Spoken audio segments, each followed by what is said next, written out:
Racing to the 2023 Kentucky Derby, and it's time for an update.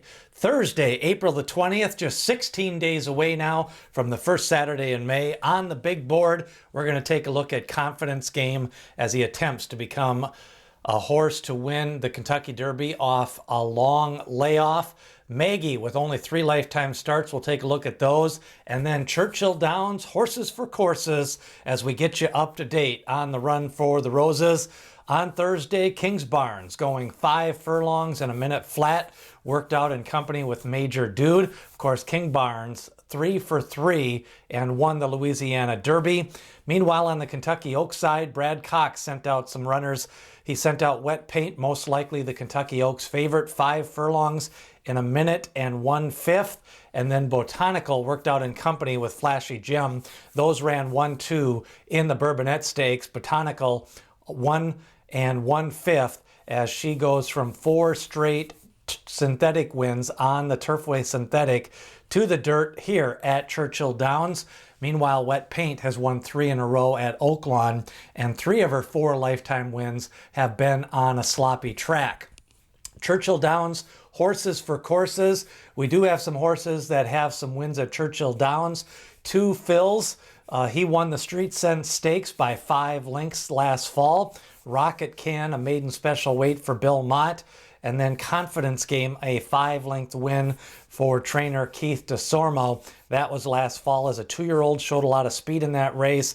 We've also got some runners that have ran at Churchill Downs and Raise Cane. Sun Thunder, Cyclone Mischief ran a big race in his debut at Churchill Downs. And then Hit Show also ran there as a 2-year-old for trainer Brad Cox. If you're looking at the horse for course angle, like Rich Strike last year winning at 80-1. Now, Confidence Game is going to be one of the top 10 or 11 contenders for the Kentucky Derby. He's trained by Keith DeSormo, a $25,000 yearling purchase. He's earned $785,000 on the track. Let's take a look at his first race victory here. This was at Churchill Downs. It was a maiden race. He showed some speed, was at the rail, and really kind of kicked clear on the top of the stretch, pulled away to the victory, and drew off to a nice score. Confidence Game. His 2 best races have probably been on the lead or near the lead. Now then, after this race, start off his 3-year-old season. He's at the fairgrounds, a little bit of a mini layoff. He's in the LeCompte Stakes. You know, he tried to make a move towards the lead, but 2 Phils was right outside him. And then he kind of just faded down the lane, lacked kind of any punch late in this race. So Confidence Game ended up running 3rd. And at the time, not a very impressive 3rd place finish in the LeCompte Stakes. Now he goes to Oaklawn Park, catches a sloppy track. He is a bigger horse.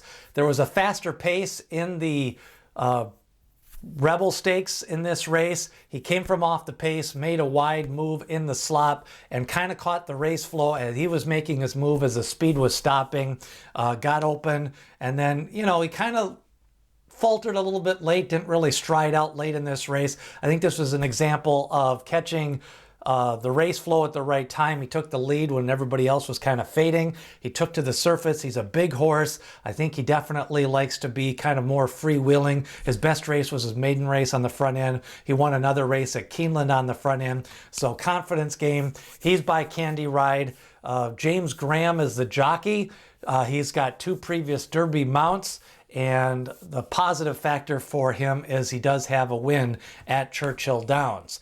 Now, another contender is Mage, 3 lifetime starts.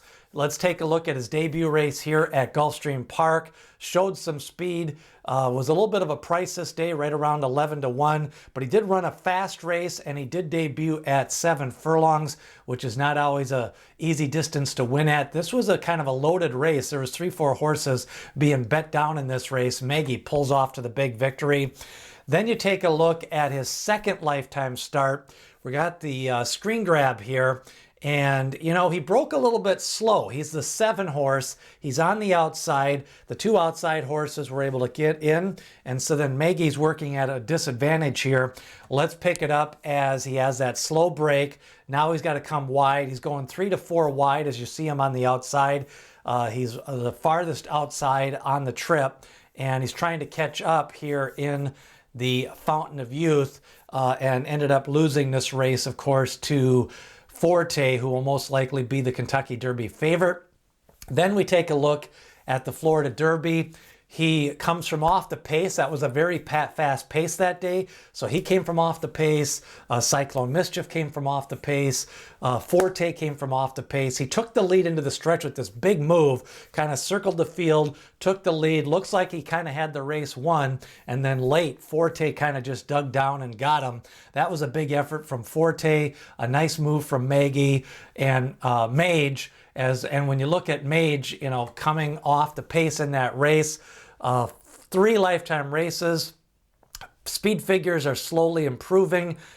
Improved from his maiden special weight race of an 89, and then he goes to a 94 in the Florida Derby. I'm not sure how much room he can improve here in the Kentucky Derby, but his running style coming off the pace is probably the right running style, but he needs to break a little bit better because you don't want to be sitting in that 15th, 16th spot in the Kentucky Derby for Mage. Now, jockey still to be determined, only 3 lifetime starts. Of course, he's got to fight that curse of Apollo. He did not race as a 2-year-old, and that's usually a little bit of a negative indicator for horses that did not race as a 2-year-old. They've got to try to get that 10 furlongs with limited lifetime racing.